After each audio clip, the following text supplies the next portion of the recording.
Welcome to the kidsministry.blog podcast. Every episode, we share ideas, tips, and resources to help your children's ministry thrive. You know how some traditions, even the really good ones, can start to feel a bit samey? Mm-hmm. Well, we're diving into a really interesting source today, the kidsministry.blog.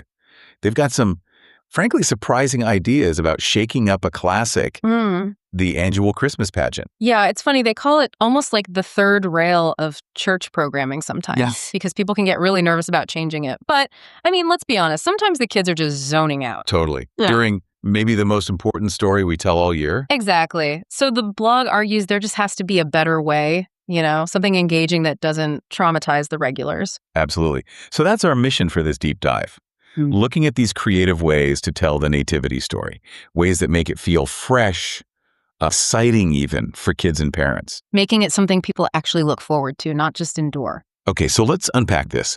The Kids Ministry blog gets right into some pretty unconventional ideas that they say actually worked, like setting the nativity right here, right now. In the present day, how did that work? Well, think Mary and Joseph maybe finding space in a homeless shelter. Okay. Shepherds as like overnight security guards, wise men, college professors tracking satellite data or something, and angels maybe as nurses bringing that message of hope. I can see that. It makes it immediately relatable, doesn't it? It takes away that historical distance. Yeah. The blog mentioned and Emma playing Mary really got into the stress of it.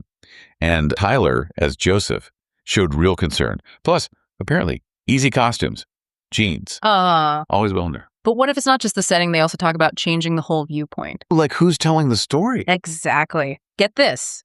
The animals tell story instead. The animals. You're kidding. Nope. They had a sarcastic cow, Marcus, who apparently never usually spoke up, giving commentary like, great, another screaming baby. Oh my goodness. Just what this barn needed, and a dramatic llama complaining about the hay quality. That's brilliant. But the parents loved that.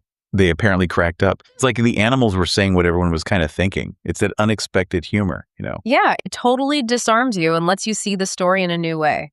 What's fascinating is these aren't just like quirky one-offs. They actually shift the engagement level. How so? Well, take the game show format they tried.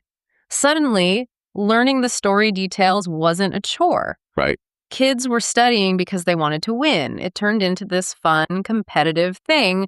Gamification, basically. That makes sense. Or the time travel adventure. Kids got to ask real questions, like stuff you'd actually wonder if you were there. Like, what's that smell? Exactly. Or, where's the bathroom?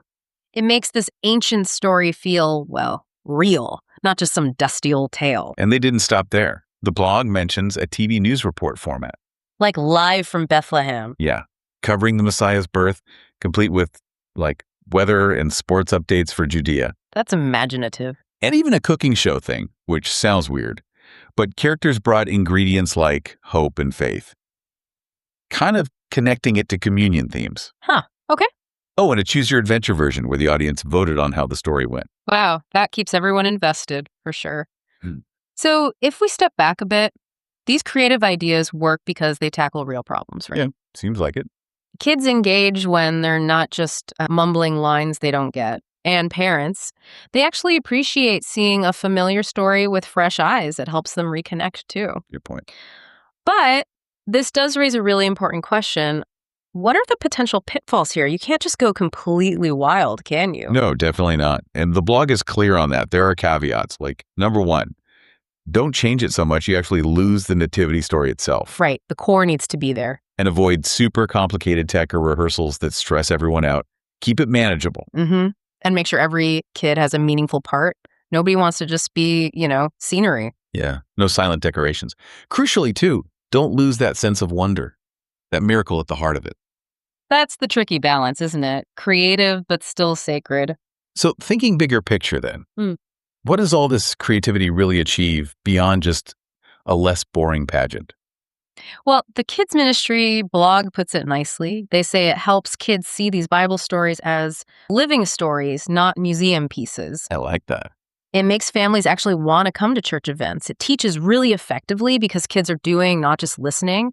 And it shows the church can be relevant, creative, without ditching its core message. And they saw real results. Yeah, that's the proof, isn't it? Kids asking what they're doing next year. That sarcastic cow kid, Marcus, now wants to help write. Emma, who is nervous, wants to direct. Wow. That's when you know something's really clicked. So the takeaway really is that the Christmas pageant doesn't have to be this dreaded obligation. Not at all. It can be a genuinely creative celebration, something that helps families maybe fall in love with that story all over again instead of just, ticking a box. Exactly. And, it makes you wonder, doesn't it?